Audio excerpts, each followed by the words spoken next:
This is Father Joseph Anthony Kress. And this is Father Patrick Briscoe. Welcome to Godsplaining. Thank you to all of those who support us. And if you enjoy this show, please consider making a monthly donation or a tithe to our podcast through Patreon. And the link for that is in the description of the show notes. Also, please be sure to like, subscribe on any platform where you're listening or watching this podcast. So, Father Patrick, we are back at it, but we have a very special episode that we are starting and introducing for this kind of the next few weeks of what we have going on here at the podcast. So what we are doing is we're doing kind of a special series now that we've entered into the Advent season. We looked at the calendar, we looked at the schedule, and we noticed that we will have 3 episodes in the Advent season. And so we thought this would be an appropriate time to have some reflection and discussion on the classic Catholic work, if you want to call it that, because I want to call it that, which is Dante's Divine Comedy, right? And so we're going to be discussing the first section of that, the first part of that. But this is what we're going to be looking at for our listeners over the next 3 weeks. It's going to be kind of a consistent series that is focused on Dante's Divine Comedy. So before we get into that, I think, or the details of the Inferno, which is the main topic for today, can you give us a little bit of a background or introduction? I think might be the best way. Introduction to this work, because it's unique. There's a lot going on here, a lot of good, but give us a little bit of an introduction to what it is. So Dante Alighieri is medieval Christendom's most important poet. And we like him as Dominicans because he was formed in Thomistic philosophy and Thomistic theology. Yeah. So Dante has been called the poet of St. Thomas, right? Or it's Thomism in poetry. And for the most part, those things are true. And that's often said by Dominicans. I think for our purposes here, so what is it that we're going to do? We're not going to do a rigorous study of the Divine Comedy according to philosophy and theology and mapping everything onto St. Thomas, because other people have done that and they've done it very well. Yes. So what instead we want to do is to dive into the Divine Comedy in hopes that it will help our listeners and our viewers, if you're tuned in on YouTube, to discover the last things through a new lens. So the Advent season is traditionally dedicated to the 4 last things: death, judgment, heaven, and hell.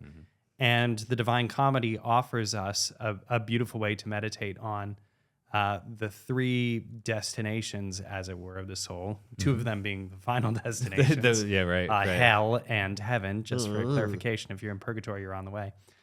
So the comedy will, for us, be a kind of spiritual tool as we get into the Advent season. So that's what we're hoping to do in the podcast, and again to unpack and to celebrate medieval Christianity's most important poet, Dante. Yeah, no, I think that's such an important point to say. Like, we can engage with this work, and it's a beautiful work, epic poetry. But it helps to put in front of us these real important aspects of the Christian life, which are the last things: death, judgment, heaven, and hell. And so entering into this work with that mentality, not just like, oh, I want to read this piece of art or as a form of entertainment, but there's a real beauty and spiritual significance that this can produce great spiritual fruit in the one that's reading it. Because it's taken us into these truths and realities that we have, but in a very poetic and beautiful way, in which sometimes only art can produce, right? Only art can sometimes put us into contact with difficult, real things, but take us through that. And sometimes that the harshness of reality isn't able to communicate because of a variety of reasons. So I really appreciate the fact that, you bring that up, is like, what Dante does is takes us through a very important thing, because these last things, which is a very Catholic approach to life, is to always be mindful that the last things are real and they're coming for us, and there's no way to escape the last things. But here's an opportunity to engage in it in an appropriate and beautiful way. That's our goal, especially in this Advent season and entering into it in that way.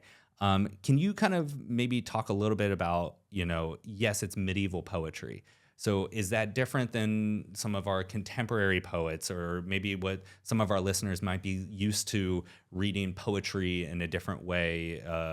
Is it a haiku-based structure, or what are we looking at here? Yeah, Just as a certainly. little bit of a tactic to say, like, all right, this is actually, it is poetry, but it might be done in a way that some people are not comfortable with, Right. or maybe their first time experiencing. Right. Good. So, again, we would hope that a lot of our listeners would have studied this work at some point, that they would have picked it up in either high school or college. If you have, again, consider the introduction of the podcast a little bit different, because we want to prioritize the spiritual significance Yes. of it all, right? But if this is your first time opening up the Divine Comedy, what is it that you need to know about the work? Well, it has 3 parts, right? Inferno, and then Purgatorio and Paradiso, right? Or hell, purgatory, and heaven. And again, I think I lament it, because I think there are a lot of people that don't read any further than hell, which is a problem. And Father Bonaventure and I will get into that when we discuss heaven. But hell's the most entertaining. It really is. It's got its own charm. I would say that it it's is got its own entertaining. charm. So there's a reason that it draws people's attention, I think. So if this is your first time, to know that the poem is structured in cantos Okay. or songs. So those are the various movements, and they have different themes. And what Dante is doing is he's leading us through a kind of vision of the world. So part of it, as you're saying, as a medieval poem, there's a particular worldview that's being conveyed, and part of that has to do with place, like where heaven is in the skies above, purgatory is a mountain, and then hell is a kind of descent, which we'll plug into, because that has a lot of very rich significance. As you go down and down and down and down into the depths of hell. Oh, yes. So part of what we're seeing in the medieval poem is that the cantos, the various songs, the movements, as it were, of the poem are structured in a particular way, and they're basically even. So, if I recall correctly, Inferno has 34 cantos, Purgatorio has 33, and Heaven has 33. So it hits right there, and is a full work in that way. So the structure of the thing gives you an entire and complete vision. Yeah. All right. I think that's enough of an introduction, right? There, like you said, there are classes, there's complete works that break all of this down. But I think that's enough for our listeners to at least be familiar and comfortable enough to pick this up if it's a first time engagement with it. So I think for our listeners, I think our goal is to be able to just like walk through the different circles of hell that Dante writes about in the Inferno, and kind of just briefly touch on them and address them as we can, and let's kind of just dive into it. So as Dante begins, as you said, the descent, the geography of each book, or each address, is important. So with hell, we are descending into it, level by level, circle by circle. So where are we beginning with this, and where are we going in that descent? Yeah, so Dante begins in a kind of darkened wood, and he's not sure exactly where he's going, right? And so he needs a guide, and he runs into his favorite poet, the poet Virgil, the greatest of the Roman poets, right? And so this is what he says when he meets Virgil. It's worth listening to. O light and honor of all other poets, may my long study and the intense love that made me search your volume serve me now. You are my master and my author, you, the only one from whom my writing drew the noble style for which I have been honored. So why is that so beautiful? Because first of all, you see Dante offering a kind of humility, even if it's fake. People have debated this, but saying, okay, everything I know and everything that I've done, I've learned from Virgil. But then the fact that he's being guided through hell and a good part of the rest of the way by Virgil shows the esteem that Dante has for the role of a mentor. And I think that there are a lot of people today that want to go through life on their own, carving their own path. Absolutely. And what we have here at the beginning of Inferno is Dante saying, no, don't do that. Imitate the greats, imitate the masters. And for us in Christian life, that means especially looking to the saints, looking towards those who have mastered Christian living. And so we get a little bit of that further on. Yeah, that's that whole concept of mentorship and having a guide is deeply important. We do struggle with a society, I believe, right now that is really feeling the kind of toxic effect of isolation, and how there's so much maybe connectivity, but very much lacking relationships. Right. And when you lack those relationships, you don't know how to mature in this kind of understanding of who oneself is, or in a variety of ways. But there is this desire to move and to grow, and the need to have a guide of somebody that maybe has done this before you and can give the advice and the wisdom to pass that on to the next generation. And we see this with Dante kind of turning to his guide, Virgil being there. I'm a big fan of Coach Prime, Deion Sanders, big fan of Coach Prime. And there was a series on, I think it was Amazon, and he talks about this. He's like, good players want to do it on their own. Great players want to have a coach. Right. And elite players want to be coached. Right. And that always stuck with me. And this is something where I think you see a little bit of that, is like the need to have a guide at the very beginning of his work. And it's very clear that he wants to have this guy, somebody he very much esteems, and he feels the honor and privilege that Virgil's going to be his guide. And so now he's very open to what the guide has to show him. Right. And there are many moving times, and they're very beautiful, where Dante's extremely afraid, where before the demons and the torments of hell, and Virgil assures him and says, no, they can't touch you. Yeah. And so we see that role of reassurance and that kind of question of fear, and what do we do with it? And one of the ways to handle that in life is to look to one you respect to help you navigate those waters. Yeah, somebody that's been there before, survived it, and made it through, and they can give you comfort. All right, continue on. So we step in when we're moving through hell. We step into the first circle of hell, as it were, which is actually Limbo. So Limbo, the kind of natural happiness that the poets, the other great poets, can have, is a place where God is absent. So it's not heaven. Right. It's not purgatory. It's still under the powers of heaven. It's still subject to heaven's authority, which is another great theme of the Divine Comedy, especially even in hell, because when Virgil and Dante are trying to get into hell, the demon who guards the door, Sharon, doesn't want to let them in. And Virgil insists, no, this is okay. The one, he refers to the one, meaning God. The one has willed it. God desires Dante to enter into this. And so everything, and this is a mysterious thing, everything that happens in hell is a playing out of God's justice, and it's under God's authority. Right. And I think that's an important point to us to claim, for us to claim in our spiritual lives, to remember that it's all coming at us under the power of God. That God has His own justice, and that our lives belong to Him, and there's nothing which is beyond His power. Even hell, as it were, is a manifestation, as Dante insists, of His perfect justice. There's a really deep beauty, because we just recently celebrated the feast of Christ the King of the universe. And that proclamation, I think maybe, dare I say, is underrated a little bit because of our experience of this world that is very broken and fragile, and is in many respects fraught with the powers of the demons.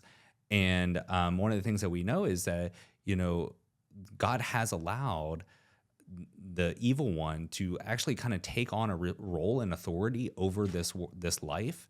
In many respects, he's called the prince of this world, and he can have this influence, but he's not the king. he may be the prince of this world, but he's not the king of the universe. And so he may be permitted to operate and express himself and influence things in this world as a prince, but he's not the ultimate king. Right. And you see a little bit of this at the beginning stages of the Inferno. And the sign over the gate of hell even insists this. The gate says, "My maker was primal love. My maker was eternal wisdom." Oh, yeah. And then it warns, however, abandon hope, all ye who enter here. Right. And that's kind of the well-known quote, bit is the last part of it, which is that this is a place of great sorrow. But all of which mysteriously is subject to God's providence. So. Yeah. All right, keep journeying on. So we rock in.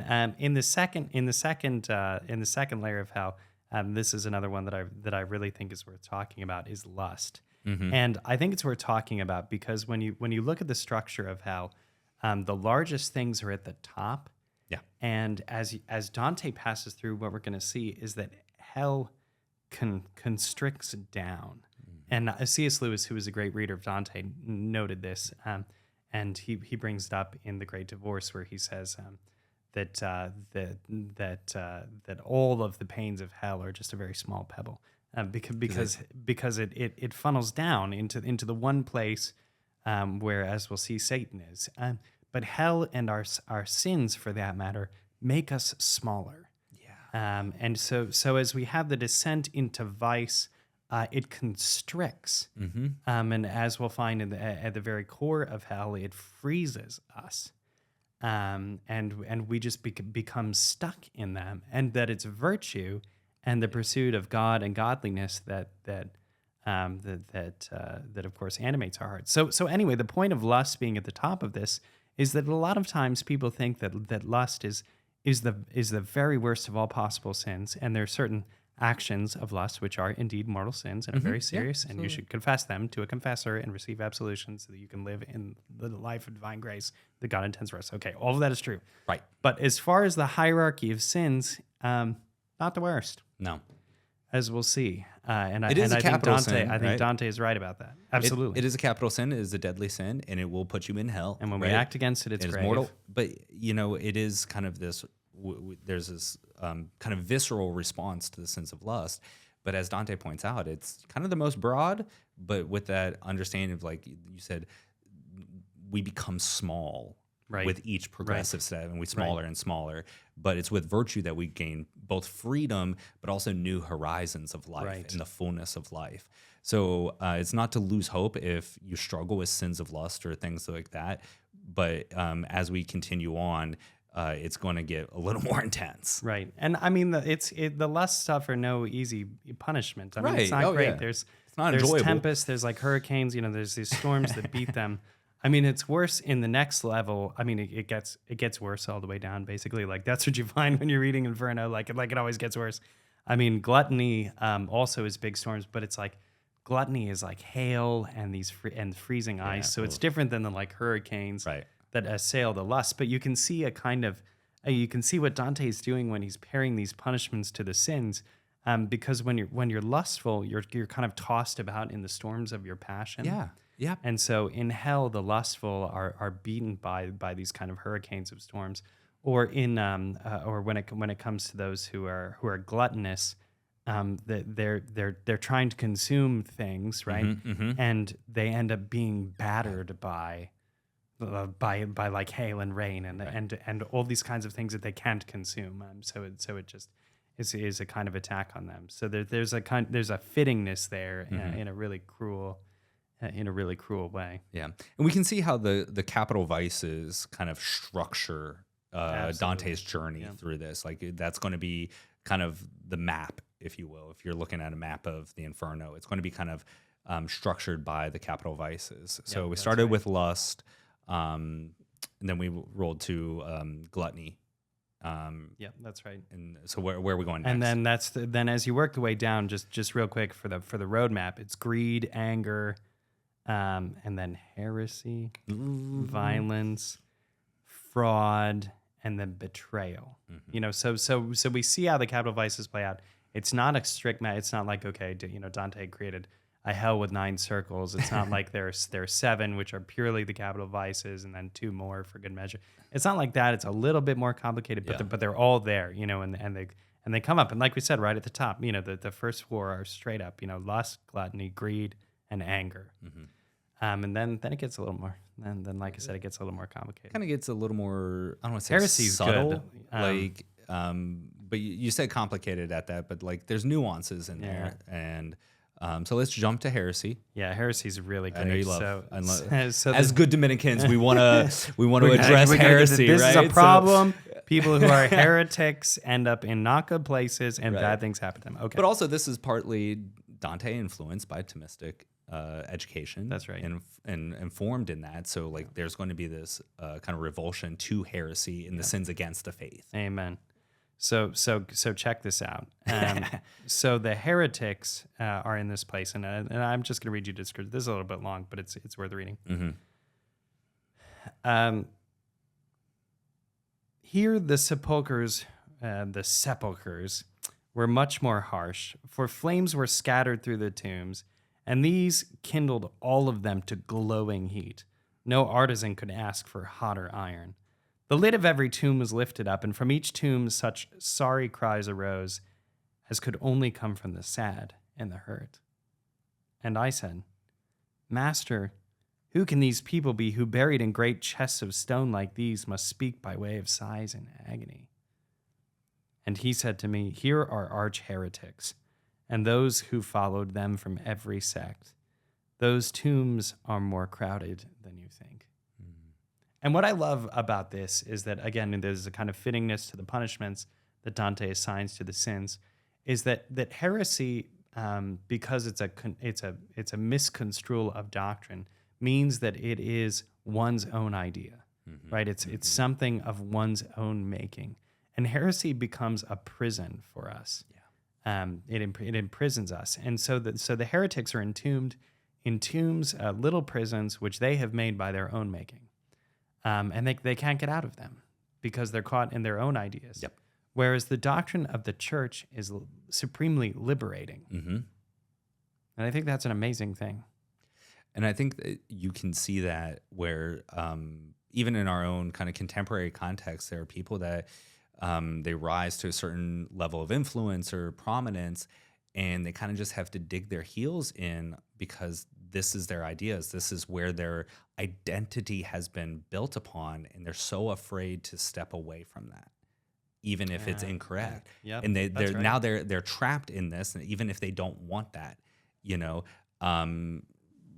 celebrities doing certain types of art or works, and they can't change out of that, even if they have a conversion of heart, even if they want to no longer be identified with a certain type of art form, or politicians who have built their platforms on certain issues, and they're like, well, they have an inability to be objective and to pursue the truth in that, because this has become totally their identity. Now they're trapped in their own tombs, and that is their own making, right, in many respects.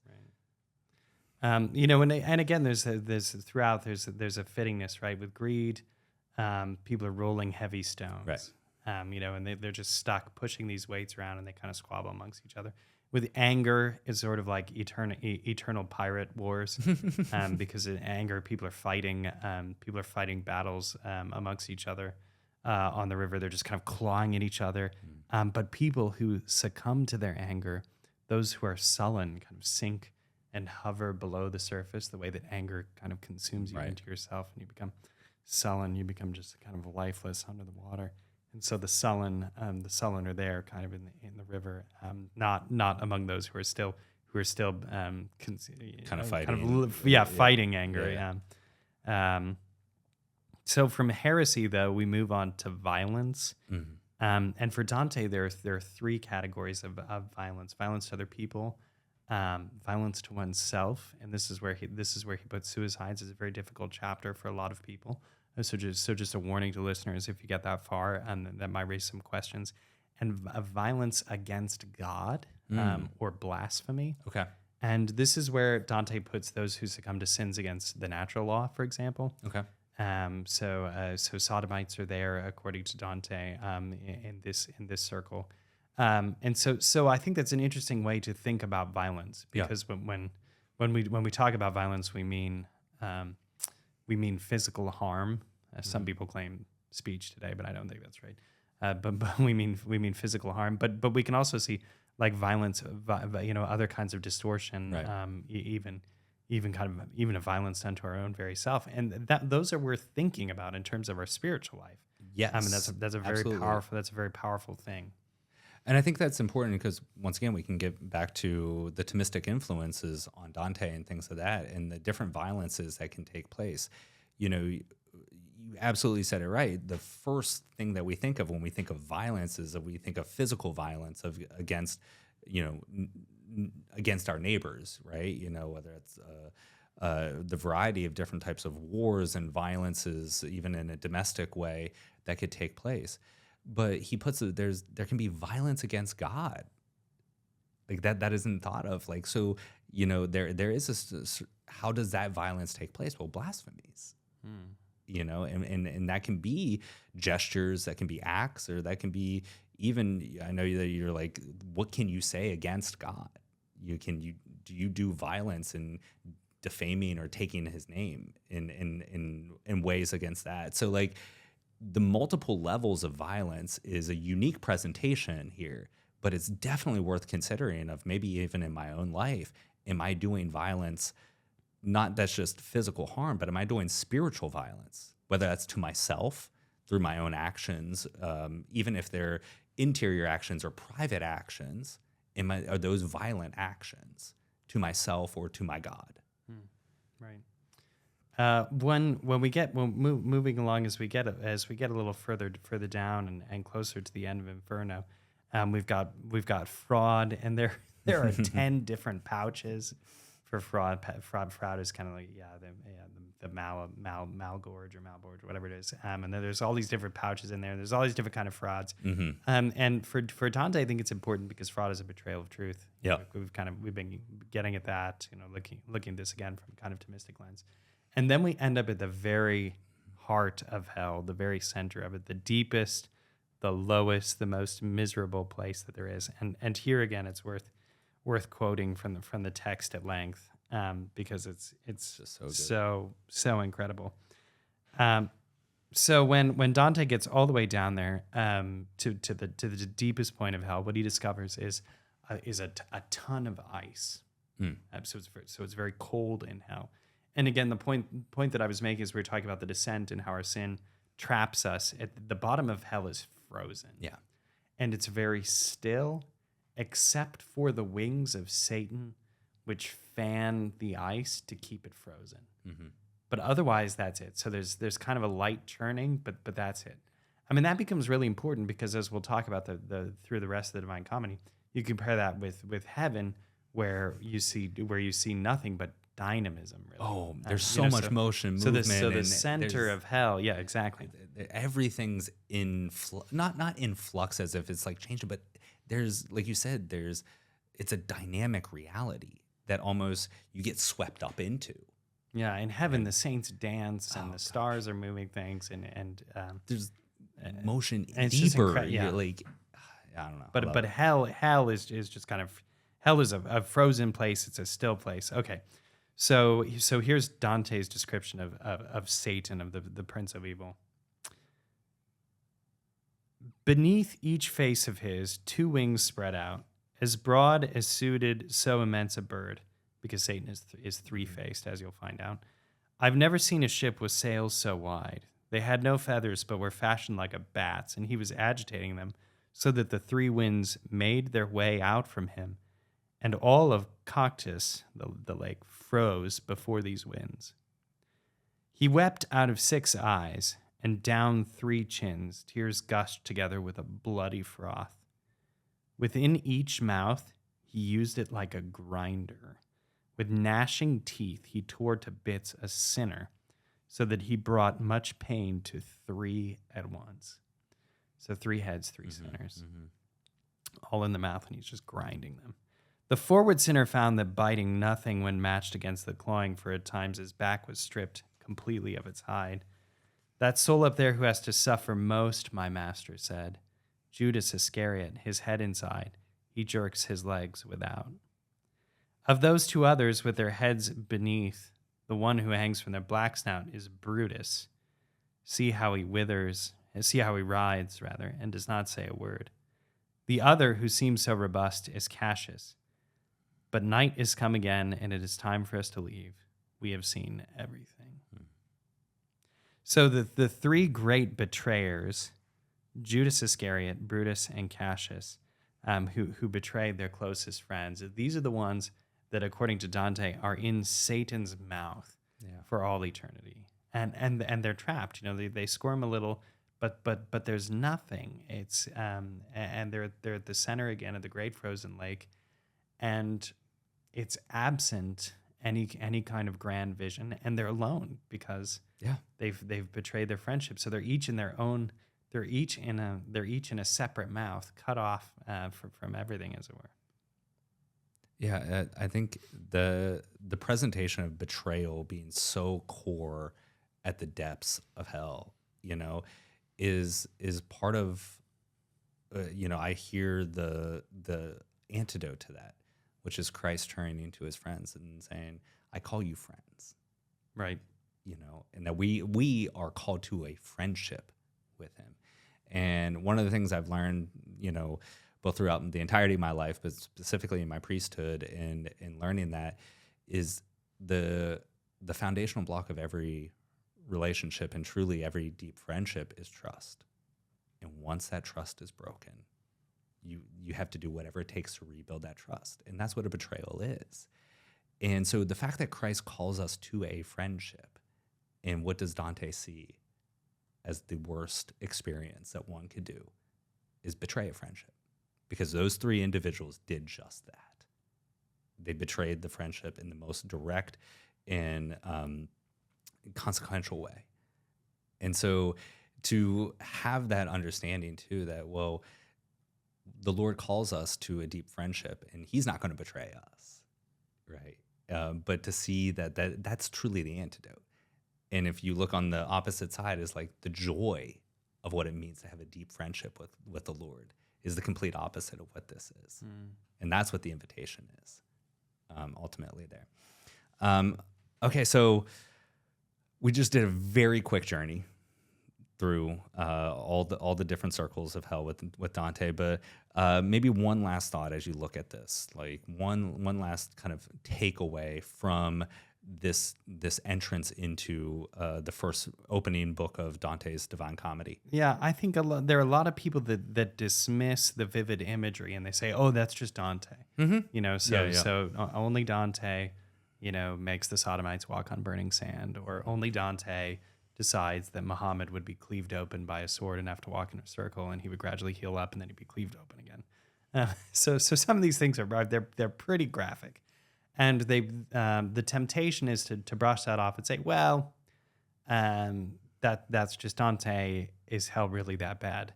And the answer is it's worse. It's so much worse than all of this, because those are physical tortures. And Dante writes a little bit about the kind of anguish that people are suffering. We heard that in our description of the tombs that the arch heretics are imprisoned in, for example. But the kind of loneliness that hell is, the kind of the result of a turning away from God. That this is a horrific thing, and it's all around us. Lots of people have turned away from God, and we ought to be brave enough to call them back to him, because the consequences are dire. So I think a value of the Divine Comedy is seeing, not that this is some kind of scientific investigation, but seeing that at its heart it's true. At its heart it's true, and it's true in the sense that it's worth meditating on the virtues that heal, the vices that Dante points out, and that it's salutary to consider what our lives would be without God, without his grace. And I think that is one of the most beautiful things to see, like, okay, the effects of the vices. And yeah, the punishments are vivid, and there's such a temptation to say, oh, that's just poetic imagery, and they're vivid, but they're connected specifically to the vices that are represented there. But what I found in going through that is this constant like desire and need, and kind of it's present throughout it, is there's a call to repentance. Right.